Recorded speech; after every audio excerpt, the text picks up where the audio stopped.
Una enfermera experimentada abandona el hospital después de solo una semana de trabajo. Lo que vivió en su primer turno nocturno en la UCI del Hospital Mercy General cambiaría para siempre su comprensión sobre la vida, la muerte y los secretos que algunos muros guardan durante más de un siglo. Me llamo Elise Harper. Soy enfermera registrada con 6 años de experiencia en cuidados intensivos. Antes de esa noche de marzo, siempre me enorgullecí de mi enfoque racional de la medicina, mi capacidad para mantener la calma bajo presión y mi dedicación inquebrantable al cuidado de pacientes. Había visto la muerte muchas veces, había tomado las manos de los moribundos, había presenciado los momentos finales de innumerables almas partiendo de este mundo. Pensé que entendía el límite entre la vida y la muerte, entre lo natural y lo inexplicable. Estaba equivocada. El Hospital Mercy General era una imponente estructura victoriana construida en 1873, con ventanas altas que parecían vigilar la ciudad como ojos antiguos. La UCI estaba ubicada en la parte más antigua del hospital, en el 4º piso del edificio original. La unidad constaba de 12 habitaciones privadas dispuestas alrededor de una estación de enfermería central, con paredes gruesas que parecían absorber el sonido en lugar de reflejarlo. Debería haber prestado más atención al silencio. Mi primer turno estaba programado para el 15 de marzo, un martes por la noche que comenzó como cualquier otro. Llegué a las 6:45 de la tarde para el turno de 7 de la noche a 7 de la mañana. La enfermera del día, Margaret Torres, era una mujer de unos 50 años que había trabajado en Mercy General durante más de 20 años. Parecía competente y profesional, pero noté algo en su comportamiento que me pareció inusual, una especie de energía nerviosa, como si estuviera ansiosa por irse.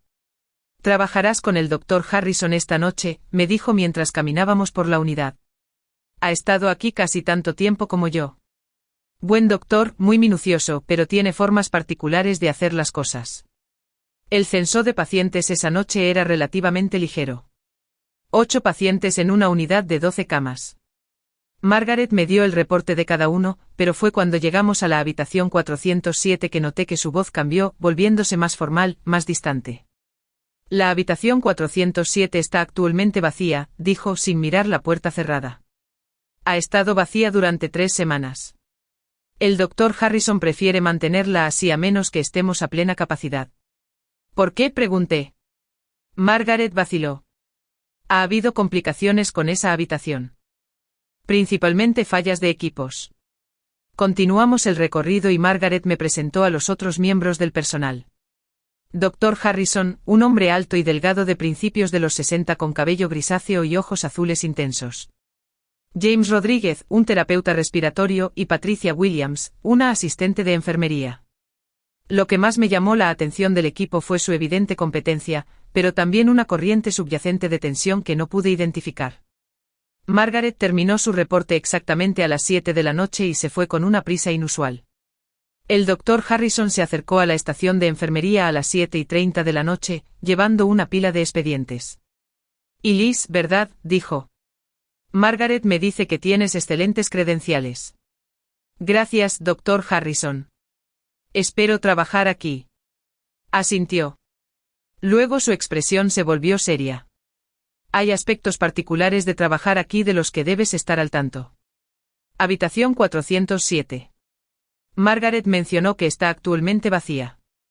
«Prefiero mantenerla así a menos que sea absolutamente necesario.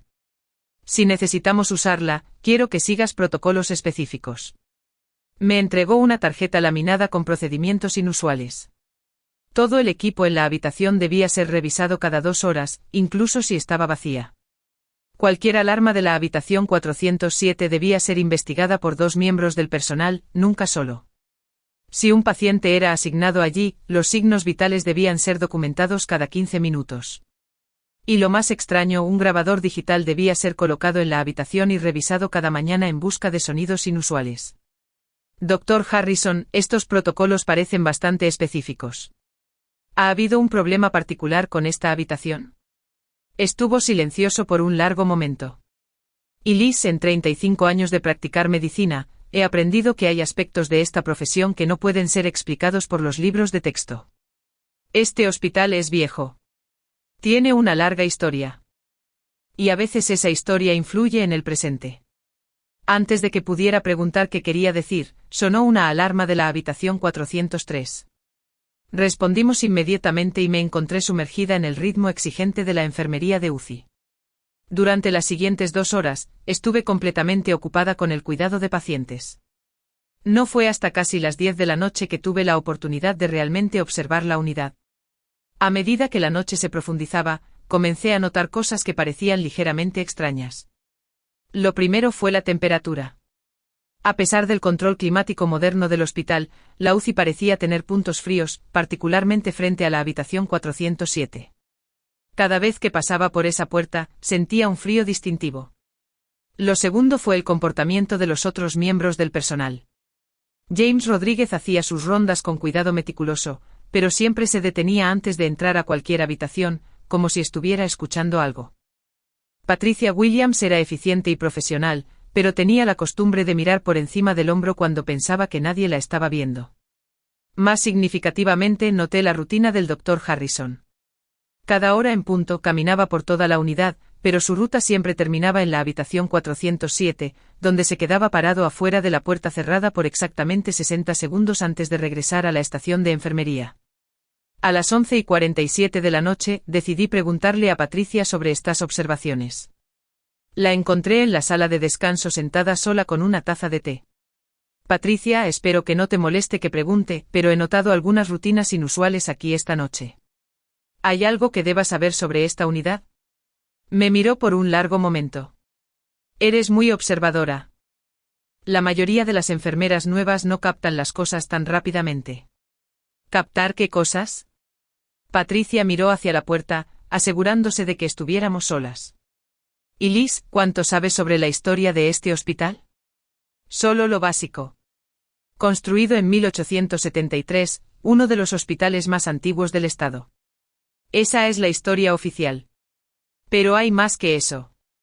La habitación 407 tiene una historia. Los pacientes que son asignados allí, reportan cosas, ven cosas, escuchan cosas. ¿Qué tipo de cosas? Voces llamando sus nombres, sombras moviéndose cuando no hay nadie más en la habitación. La sensación de que alguien está parado junto a su cama observándolos.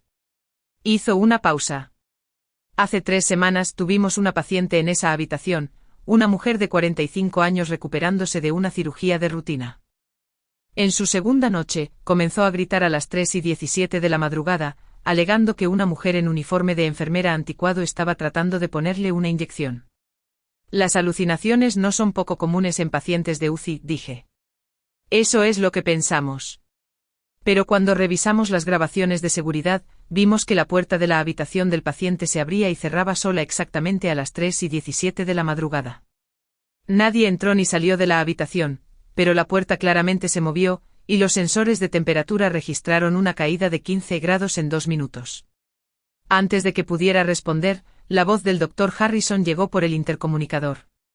«¿Y Liz, podrías venir a la estación de enfermería, por favor?» Encontré al Dr. Harrison luciendo preocupado. «Vamos a recibir un paciente en unos 30 minutos, un hombre de 52 años, complicaciones postoperatorias de cirugía de vesícula biliar. Está estable pero necesitará monitoreo cercano». «¿Qué habitación?», pregunté aunque tenía la sensación de que ya sabía la respuesta. Habitación 407. Estamos a capacidad en todos los demás lugares. Pasé los siguientes 20 minutos preparando la habitación 407. La habitación era idéntica a las otras, pero mientras trabajaba, me volví cada vez más consciente de la atmósfera. La habitación se sentía más pesada de alguna manera, y la temperatura era notablemente más fría. Lo más inquietante era el silencio. La habitación 407 parecía absorber el sonido, creando un bolsillo de quietud que se sentía casi opresivo. Estaba revisando el monitor cardíaco cuando lo escuché por primera vez. Un golpeteo suave, rítmico y deliberado, viniendo de dentro de las paredes. Me detuve escuchando cuidadosamente, pero el sonido se detuvo tan pronto como me concentré en él. El paciente señor David Kellerman llegó a las 12:45 de la madrugada. Estaba consciente y alerta, aunque claramente incómodo por su cirugía reciente. Mientras lo transferíamos a la cama, parecía como cualquier otro paciente postoperatorio. Fue solo después de que completamos el proceso de admisión que noté que su comportamiento cambió. Siguió mirando hacia la esquina de la habitación cerca de la ventana. ¿Está todo bien, señor Kellerman?, pregunté. Hay alguien parado allí, dijo, señalando la esquina. Una mujer mayor en un vestido blanco.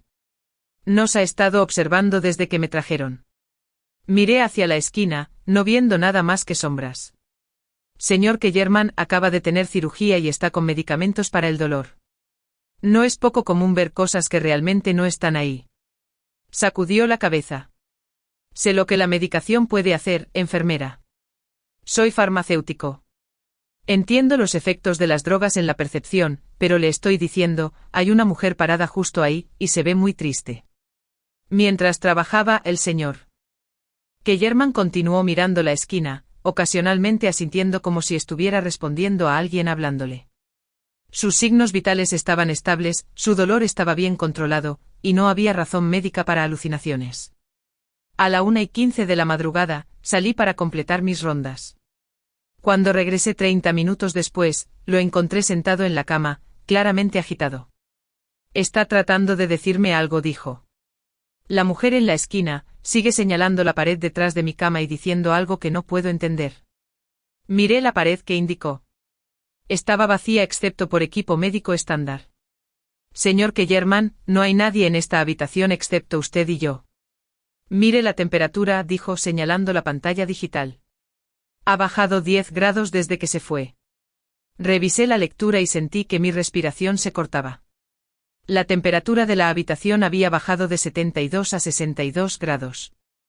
El termostato mostraba que estaba ajustado a 72 grados y el sistema de calefacción funcionaba normalmente. No es el sistema de calefacción, dijo el señor Kellerman en voz baja. Es ella. Cada vez que se acerca más a la cama, la temperatura baja. Lo escuché otra vez. El golpeteo suave y rítmico desde dentro de las paredes. Esta vez, el señor Kellerman también lo escuchó. Eso ha estado pasando durante los últimos 10 minutos. Suena como alguien golpeando, como si estuvieran tratando de salir. Me quedé parada en el centro de la habitación, escuchando el golpeteo y viendo la pantalla de temperatura continuar bajando. Cada parte racional de mi mente buscaba explicaciones lógicas. Pero parada allí en esa habitación fría, comencé a entender por qué la habitación 407 tenía una reputación tan problemática. Señor Kellerman, voy a llamar al doctor Harrison. Creo que deberíamos considerar moverlo a una habitación diferente. Gracias, dijo alivio evidente en su voz. El doctor Harrison llegó en minutos. La temperatura había regresado a la normalidad. El golpeteo había parado y el señor Kellerman parecía más calmado, aunque continuó mirando la esquina. El doctor Harrison examinó al paciente minuciosamente y revisó las lecturas del monitor. Todo parecía normal excepto por la fluctuación de temperatura documentada. Señor Kellerman, lo vamos a mover a la habitación 403. Mientras nos preparábamos para transferirlo, el señor Kellerman agarró mi brazo. Enfermera, antes de que nos vayamos, mire la pared detrás de la cama. Realmente míréla. Me acerqué a la pared. A primera vista parecía normal. Pero mientras la examinaba más de cerca, noté algo inusual. La pintura en una sección de aproximadamente 3 pies cuadrados era ligeramente diferente en color y textura, como si hubiera sido parchada y repintada. Doctor Harrison, ¿podría mirar esto? Se unió a mí en la pared, pasando su mano sobre la superficie. Esta sección definitivamente ha sido reparada, probablemente hace años, juzgando por la forma en que la pintura ha envejecido. Completamos la transferencia del señor Kellerman a la habitación 403, donde inmediatamente pareció más cómodo. Para las 3 de la madrugada, estaba durmiendo pacíficamente. Regresé a la estación de enfermería, pero encontré difícil concentrarme. El doctor Harrison apareció a las 3:17 de la madrugada llevando una carpeta gruesa. Y Liz, creo que es hora de que sepas la historia completa sobre la habitación 407. Abrió la carpeta, revelando años de documentación, reportes de incidentes, declaraciones de pacientes, registros de temperatura y fotografías. He estado manteniendo registros de eventos inusuales en esa habitación por más de 15 años. Lo que pasó esta noche no es un incidente aislado. Miré a través de los documentos, viendo un patrón de reportes similares. Pacientes reportando alucinaciones visuales y auditivas, fluctuaciones de temperatura inexplicables, fallas de equipos, y una descripción consistente de una mujer en blanco. Dr. Harrison, ¿alguna vez ha investigado la historia de esa habitación específica? He tratado, pero los registros del hospital de los primeros años están incompletos. Lo que sí sé es que durante la pandemia de influenza de 1918, el cuarto piso fue convertido en una sala de aislamiento para los casos más severos. Sacó un recorte de periódico amarillento fechado en octubre de 1918. El titular decía: enfermera local muere al servicio de víctimas de gripe. Su nombre era Grace Holloway. Tenía 28 años, había estado trabajando en el hospital durante 6 años. Contrajo influenza mientras cuidaba pacientes en la sala de aislamiento y murió después de 3 días de enfermedad. Estudié la fotografía que acompañaba el artículo. Mostraba a una mujer joven en el uniforme blanco típico de las enfermeras de esa época, con cabello oscuro y ojos serios y compasivos. El artículo menciona que murió en la habitación 407. Pero hay más en la historia. Sacó otro documento escrito a mano y mucho más viejo. Esto es del diario personal del Dr. Edmund Harley, quien era el jefe de medicina durante la pandemia. Leí la entrada fechada el 15 de octubre de 1918. Grace Holloway murió esta mañana después de una valiente batalla contra la influenza. En sus horas finales estuvo delirando con fiebre, diciendo repetidamente que tenía que decirle algo importante a alguien, que había algo escondido que necesitaba ser encontrado. Murió agarrando un pedazo de papel con escritura que estaba demasiado desvanecida para leer. He decidido sellar sus efectos personales en la pared de su habitación como un memorial a su servicio. Miré al Dr. Harrison. La sección parcheada de la pared en la habitación 407 contiene los efectos personales de Grace Holloway, sellados allí hace más de un siglo. Y basado en el patrón de incidentes en esa habitación, creo que ha estado tratando de comunicar algo desde entonces. ¿Qué cree que está tratando de decir? El Dr. Harrison cerró la carpeta. No lo sé, pero creo que es hora de que lo descubramos. El resto de la noche pasó tranquilamente, pero me encontré incapaz de dejar de pensar en Grace Holloway y el misterio de la habitación 407. Mientras se acercaba el amanecer, el Dr. Harrison me hizo una pregunta que cambiaría todo. Y Liz, ¿estarías dispuesta a ayudarme a investigar esto más a fondo, a tratar de entender lo que Grace Holloway ha estado tratando de comunicar? A pesar de mi agotamiento, a pesar de la naturaleza inquietante de lo que había experimentado, me encontré asintiendo. Sí, creo que se lo debemos a ella y a los pacientes futuros averiguar qué está tratando de decirnos. Bien. Encuéntrame aquí mañana por la noche a las 11. Vamos a abrir esa pared. La noche siguiente llegué temprano para encontrar al Dr. Harrison esperando con James Rodríguez y Patricia Williams. Les pedí que se unieran a nosotros, explicó el Dr. Harrison. Si vamos a hacer esto, deberíamos hacerlo correctamente. El Dr. Harrison había pasado el día investigando los antecedentes de Grace Holloway y había recuperado documentos adicionales de los archivos del hospital. Entre ellos había una carta de la hermana de Grace escrita 6 meses después de la muerte de Grace preguntando sobre los efectos personales de Grace, específicamente un diario que Grace había estado manteniendo durante la pandemia. La carta mencionaba que Grace había estado profundamente preocupada por algo que había descubierto en las semanas antes de su muerte y había tenido la intención de reportar sus preocupaciones a las autoridades apropiadas.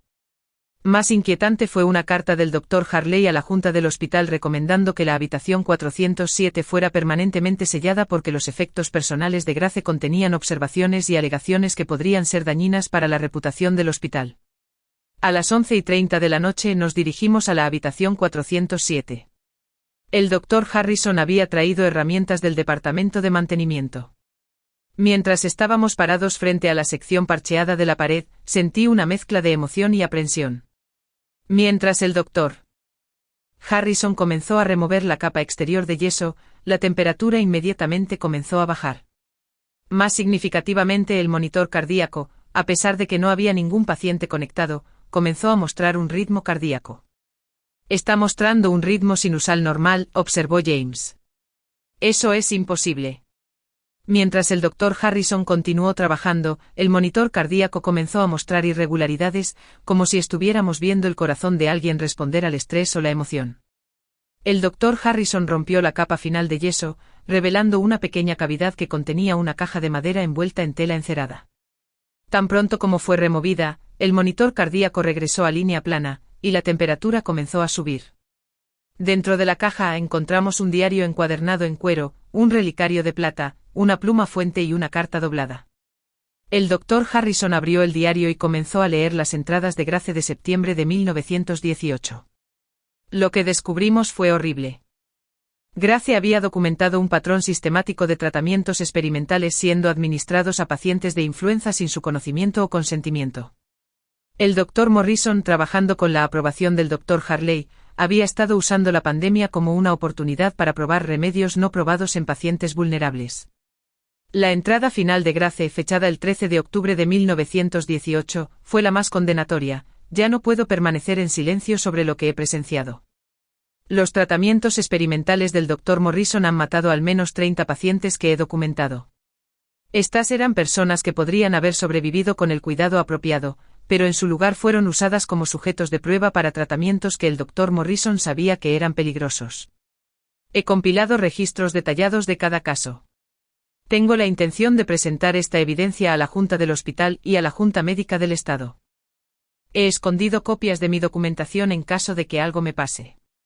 El Dr. Morrison se ha vuelto sospechoso de mis preguntas y temo que pueda tratar de silenciarme. La carta doblada estaba dirigida a la Junta Médica del Estado, fechada el 14 de octubre de 1918, el día antes de la muerte de Grace.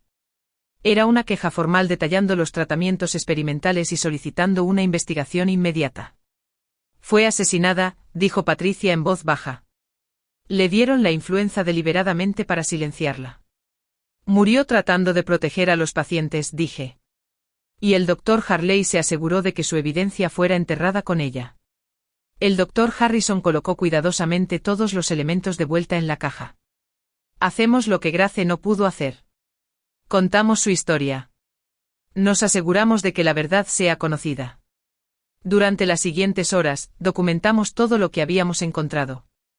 El doctor Harrison contactó al jefe de personal actual del hospital, explicando nuestro descubrimiento y solicitando una reunión con la junta directiva. Mientras se acercaba el amanecer, regresamos las pertenencias de Grace a la habitación 407. Pero esta vez las colocamos en una posición de honor en el alféizar de la ventana, donde pudieran ser vistas y recordadas. El cambio en la habitación fue inmediato y profundo.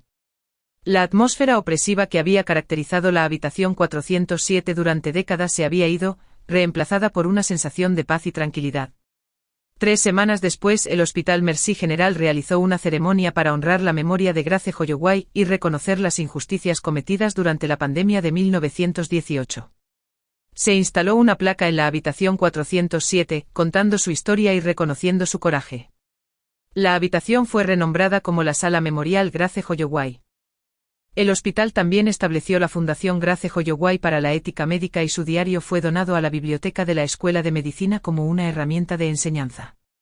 En cuanto a mí, continué trabajando en Mercy General, pero mi experiencia cambió fundamentalmente mi comprensión de lo que significa ser enfermera. Aprendí que nuestra profesión lleva no solo la responsabilidad de brindar excelente atención al paciente, sino también la obligación de hablar cuando presenciamos fechorías. A menudo trabajo en la Sala Memorial Grace Holloway ahora, y la encuentro uno de los espacios más pacíficos del hospital. Los pacientes reportan sentirse consolados y protegidos, como si alguien estuviera cuidándolos con compasión. A veces tarde en la noche, creo que vislumbro una figura en blanco moviéndose por los corredores. No aterrorizante sino tranquilizadora, como un ángel guardián haciendo sus rondas. Creo que es Grace finalmente en paz, continuando su misión de cuidar a los pacientes. Los eventos de esa noche me enseñaron que el límite entre la vida y la muerte no es tan absoluto como podríamos pensar, y que a veces los muertos tienen mensajes importantes para los vivos. Grace Holloway esperó más de un siglo para contar su historia, para asegurar que la verdad fuera finalmente revelada. Su historia nos recuerda que la atención médica se trata de honrar la confianza que los pacientes depositan en nosotros, de defender lo que es correcto, incluso cuando es difícil, y de recordar que cada vida tiene valor y dignidad. Lo más oscuro que presencié esa noche no fue una manifestación sobrenatural. Fue la realización de que personas en posiciones de confianza habían dañado deliberadamente a pacientes vulnerables y encubierto sus crímenes. Pero también presencié algo hermoso, el poder de la verdad para sanar heridas viejas y la fortaleza perdurable del espíritu humano para buscar justicia incluso más allá de la muerte. La historia de Grace Holloway ahora es parte de la historia oficial de Mercy General, enseñada a cada nuevo empleado y recordada en cada interacción con pacientes. Su legado asegura que los errores del pasado no se repitan y que los principios que ella murió defendiendo continúen guiando nuestra profesión. Al final, mi primera noche como enfermera de UCI me enseñó que ser un profesional de la salud significa ser parte de algo más grande que nosotros mismos, una tradición de servicio, compasión y responsabilidad ética. Grace Holloway me mostró que esta tradición vale la pena proteger, vale la pena luchar por ella, y vale la pena morir por ella si es necesario. Su historia es un recordatorio de que en la atención médica, la verdad puede ser enterrada por un tiempo, pero siempre encontrará una manera de surgir. Y cuando lo hace tiene el poder de sanar no solo a los vivos, sino también a los muertos que han estado esperando pacientemente que se haga justicia. La Sala Memorial Grace Holloway se erige como un testimonio del coraje de una enfermera que se negó a permanecer en silencio frente a la injusticia.